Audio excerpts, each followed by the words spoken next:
નમસ્કાર, ગુજરાત લાઈવ સમાચાર સાથે હું છું જિજ્ઞાસા। રાજ્યમાં આજે 76માં ગણતંત્ર દિવસની ભવ્ય ઉજવણી થઈ। સીએમ સહિત વિવિધ મંત્રીઓએ આજે ધ્વજવંદન કર્યું હતું। મહત્વપૂર્ણ છે કે આજના દિવસે અલગ અલગ શહેરોની અલગ અલગ આ તસવીરો।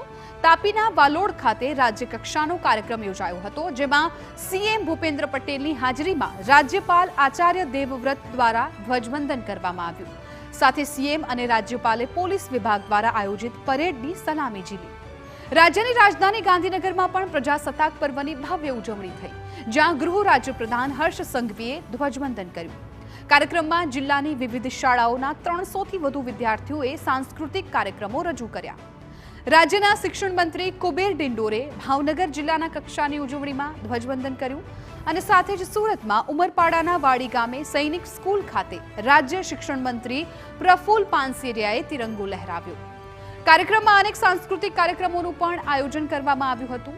આ તરફ દાહોદમાં બચુભાઈ ખાબડે પ્રજાસત્તાક દિવસ નિમિત્તે રાષ્ટ્રધ્વજને સલામી આપી, સ્વતંત્ર સૈનિકો સહિત પોલીસ કર્મચારીઓ અને અધિકારીઓનું સન્માન કર્યું।